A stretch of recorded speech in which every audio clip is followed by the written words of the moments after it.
The US is spending billions on high-speed rail. After leading the world in train technology, it's fallen behind, and now countries like China have taken over the mantle in the age of high-speed rail. But should the US be making these investments? This one's complicated because, yes, there are some great benefits, but I think there's some things that people aren't thinking about. So let's see if we can't figure out the future of high-speed rail in the US. I'm Ricky, and this is 2-Bit Da Vinci. This video is brought to you by Roborock. Let's start with definitions. The most common definition of a high-speed train is one that travels over 155 miles an hour, about 250 kilometers per hour, and is built on dedicated lines for high-speed rail. And if we look at the proliferation of high-speed rail around the world, here's what we'd see. China absolutely dominates with over 40,000 kilometers of high-speed rail. The US has around 700, and that has a little bit of an asterisk as well. But some of the other notable countries that do a really good job with high-speed rail are Spain, Japan, and France and Germany. And of course, you know the Shinkansen in Japan is one of the envies of the world. Their trains are on time, never had a casualty, and so much more. So there's an international precedent for why we'd want to pursue this. And this is China's rail network. Like we mentioned, 40,000 kilometers, about 25,000 miles. And look how well connected the entire country is. And China's success is interesting because while Japan and Spain are smaller countries, China's huge, like the US. So there's a good precedent for why it might work here as well. So then there's the US, who barely has 456 miles of high-speed rail, depending on how you define it. This is Brightline, one of the key operators of high-speed rails in the US. They've built a track from Miami to Orlando in Florida that covers 235 miles at a top speed of 125 miles per hour. So it's technically not a true high-speed rail, but it's close. And then there's Amtrak's Acela line, which runs at speeds of 150 miles an hour, closer to the 155, but it only operates for about a 50-mile range of track. In terms of the vision for the future of high-speed rail in the U.S., Obama invested $2.4 billion in 2010 to develop the country's network. And then Biden's administration approved a budget of $8.2 billion for high-speed rail in 2023. Their plan is to build out a 3,000-mile network of high-speed rail connecting the U.S. And then Texas also has big plans for high-speed rail to connect Dallas to Houston, two of their bigger cities. The train would travel at a peak speed of 200 miles an hour and would travel a distance of 240 miles in just 90 minutes. But technically, the first true high-speed rail line in the U.S. would be Brightline West, which would be a 218-mile track to connect Rancho Cucamonga in Southern California to Las Vegas, Nevada. This is a pretty strategic route because it's a common practice for people in Southern California to go to Vegas, so there'd be good traffic, and it also saves time on congestion, so better cost and convenient, and a good level of ridership. So this is a private company that plans to do this, and they've already done it in Florida, proven it to be pretty successful. They're making good money on it. You can buy a ticket today, and this would be one of the next lines that would actually put it into the category of high-speed rail. Now, Brightline West is a privately funded project. It's not a public works project. It would be raising funds to the tune of about $3 billion in terms of grants from the Federal Railroad Administration, another $3.5 billion in private activity bonds from the U.S. Department of Transportation, plus other private sources. Construction actually began in April 2024, and it's expected to take 4 years and be ready for service in 2028. So you might be pretty surprised to learn that there are some active projects happening here in the U.S. In California, we also have our high-speed rail system from Southern California, which we'll get back to. But why do this? Why build high-speed rail? Well, for one, it's really efficient. These trains are electric, they carry large amounts of people in a small amount of volume, and the per passenger energy consumption or emissions is really hard to beat. They're also traditionally really safe. In Europe, the death rate per passenger train is around 0.09 fatalities per billion train kilometers. In Japan, high-speed rail has transported 10 billion passengers without a single injury or fatality since the inception of the Shinkansen in 1964. And that compares really favorably compared to road deaths by car here in the US. You can see that number is right around 41,000 people a year. That's enough people to fill a baseball stadium. That's a lot. So these are the benefits of why people are pursuing high-speed rail. We live in an age where technology isn't just advancing, but it's doing so at an accelerated rate. Just look at AI, especially in robotics. And our sponsor this week, Roborock, is the perfect example. I've been using Roborock smart vacuums for years, and their latest generation of robotic vacuums takes everything you love to the next level. Check this out. This is a Roborock Saros Z70, the first mass-produced robot vacuum cleaner with OmniGrip. an articulating 5-axis arm. I have kids, and this will be a game changer for all the socks and toys my boys constantly leave laying around. Its incredible AI-powered Starsight autonomous system 2 recognizes over 100 types of obstacles and makes navigation a breeze and delivers 22,000 pascals of suction power, which is incredible. It also has flexi arm technology that extends the brushes into corners for even greater coverage. The Soros 10 features AdaptiLift with the ability to clear thresholds up to 1.57 inches, allowing it to reach more places in your home and prevent it from getting stuck. And the Soros 10R is the thinnest Roborock ever, allowing it to get under furniture like never before. And the Duo Divide main brush works longer hair to the center to prevent tangling. If you want to see how Roborock robotic vacuums can change cleaning as you know it, check out my links in the description for the best possible prices. Huge thanks to Roborock and you. Now back to the show. So the appeal is understandable. High-speed rail does make a ton of sense.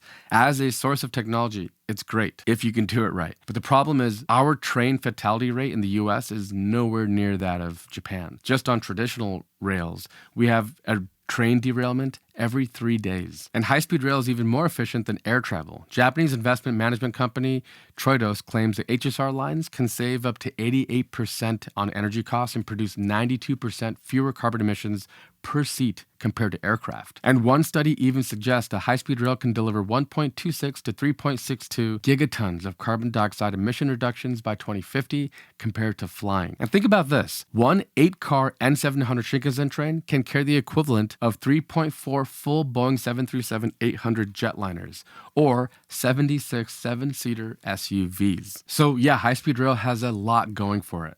So why don't we build more of it then? Well, there are a couple of societal and economic factors at play here in the US, which I think lead to this. For one, we have a major car culture. As you can see here, you can see how the number of cars in a household has gone up to nearly 2 cars per household. We love our cars. Another factor is the 1956 Federal Aid Highway Act, where the US started to build out its vast highway infrastructure, which today in 2025 reaches over 4.2 million miles. This vast network of roads has been a major focus for transportation infrastructure development, and it has shaped how cities are built, how suburbs are designed. Housing and so much more of city planning has been built around some of the ramifications of this very law. So in some ways, this future investment into high-speed rail was already made for the car. So whatever we're going to do next would have to rival what we did in the past. And because of this love of cars, trains and public transportation are seen as a lesser than, a lower form of transportation than the car. So for most Americans, they prefer, if they can afford to buy a car and insure it, to drive rather than take public transit. This is not true in places like Japan. In Japan, taking the train is a real nice luxury. The experience and everything else of being on a train is nothing like it is here in the US. This is one of my favorite videos of train infrastructure and the state of affairs here in the US. But rail maintenance in the US is a major problem. Our rail lines largely are very old and very prone to derailment. But it's not just the tracks, it's rail bridges, freight lines, and so much more. And part of why this is interesting. It's because a lot of the rail lines in the US are privately owned, which means that maintaining it is at the cost of the private company. And in a market where every quarter's profit is the driving force of how well a job you're doing, maintenance gets deprioritized. If you could just get it done without spending billions to revamp the rail lines and keep making money this quarter, then you're better off doing that. It's that sort of thinking that happens here in the US. In contrast, Europe, most of the lines are publicly funded. And so there's good incentive to keep the train systems in tip-top shape. And of course, Japan is next level in terms of how they spend their money. Even though they spend less than the Europeans per kilometer mile, they take great pride in it. And like I mentioned, there's never been a passenger fatality. Train safety in the US is just not as good as the rest of the world. There are 43 fatalities per 100 billion passenger miles, almost 5 times higher than in Europe. When you exclude fatalities of pedestrians and others not on the train, that rate drops to about 15 per 100 passenger miles. But that's still almost twice that in Europe. And remember Brightline, the train that I mentioned is running in Florida? That's already killed 57 people in Florida from 2017 to 2022. It's the worst per mile fatality rate in the nation. To be fair, there is some context to add there. Some of those fatalities have come from people being on the rail lines when they shouldn't be. Again, for a culture that isn't used to high-speed rail, there's going to be some learning curves. One of the biggest reasons why I don't know if high-speed rail would be a good idea in the US is cost. Phase 1 of the California high-speed rail line is going to cost $120 billion by 2034. And that's way higher than in Asian countries. For example, in Japan, the cost is about $23 million per kilometer.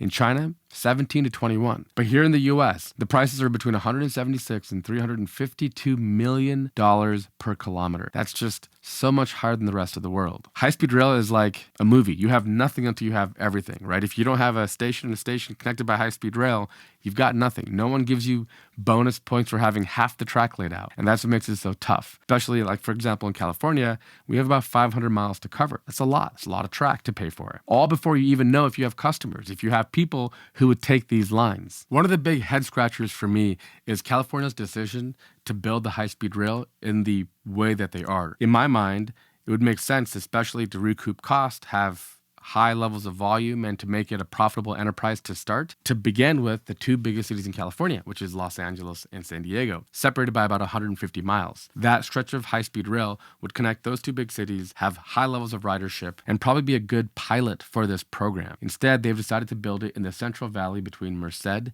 and Bakersfield. Part of the reason they chose it is because those are more impoverished places, and the goal is to revitalize and bring new energy, new people to the workforce, and those are novel concepts, but these are areas that have much lower volume, much less business, much less transit, and so it's a bigger risk, especially if after that funding falls short and that's all they have to operate on. It might not be the best model of how successful it could be. But this gets down to the biggest problem I always see: how many cooks there are in the kitchen with high-speed rail. You have to get buy-off from so many people.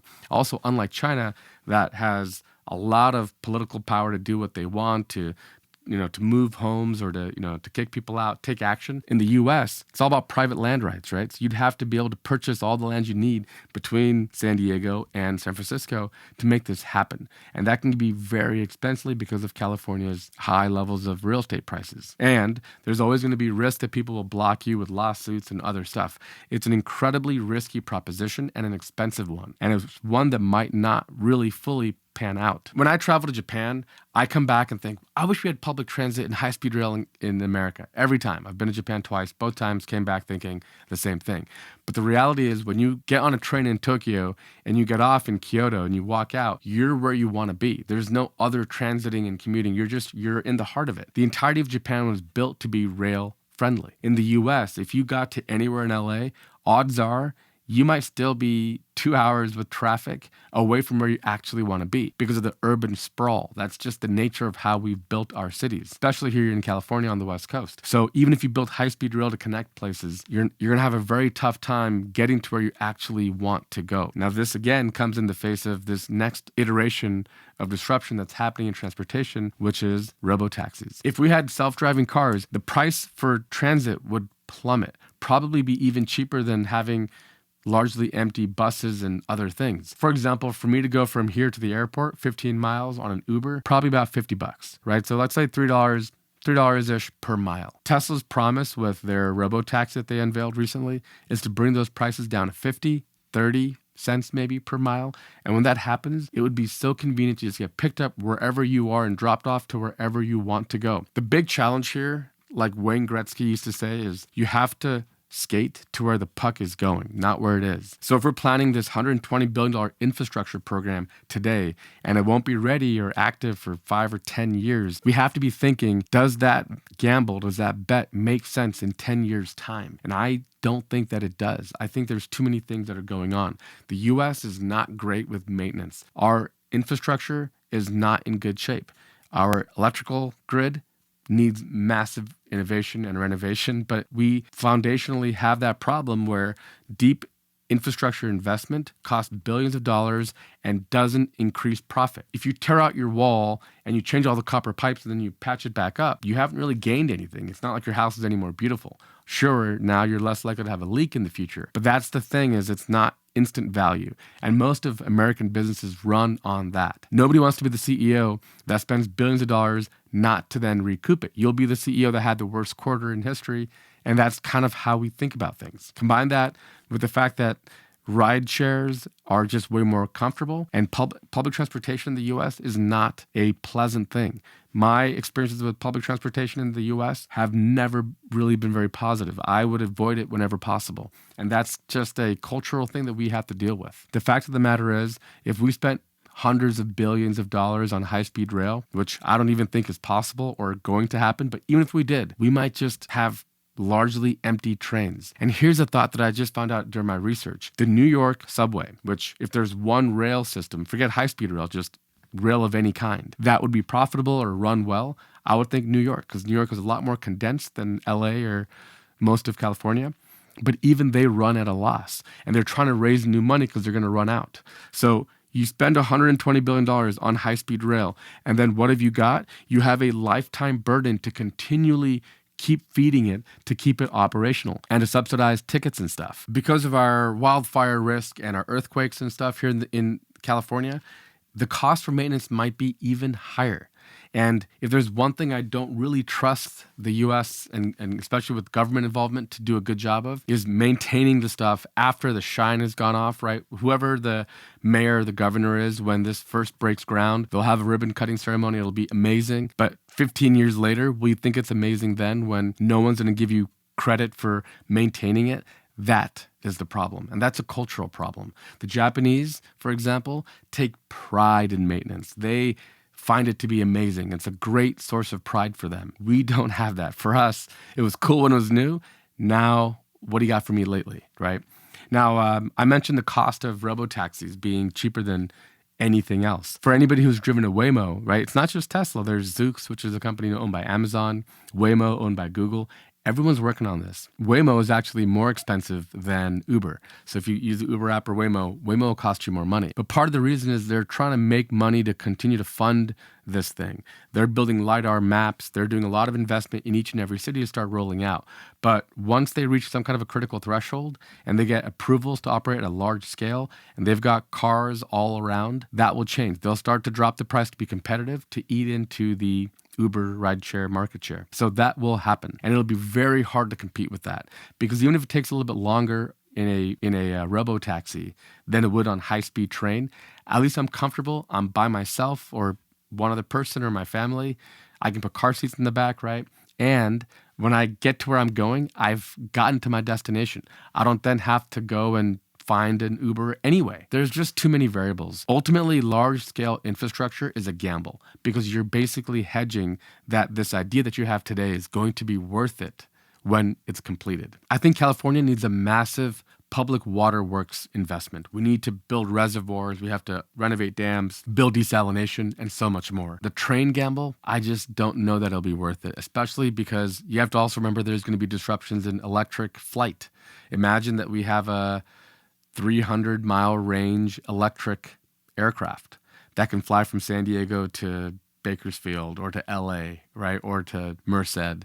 If that happens, that would be even faster than the high-speed rail system, and it would not need any infrastructure improvement, right? If you ask me what's more likely, that's more likely. We're more likely to figure out either hydrogen or better density batteries for short jumps, not 2,000 miles, but like 200-300 miles. That would happen because some company has a business interest to build that. If they could be the first to build the plane that carries 100 passengers and goes 300 miles, they'll sell everyone they make. And they don't have to go tell airports to renovate your runways. Everything else stays the same. Those are the disruptions that are much easier, right? If you have a car on a road, get rid of the driver and put a robotaxi, easy. It doesn't require massive overhauls. But public high-speed rail does.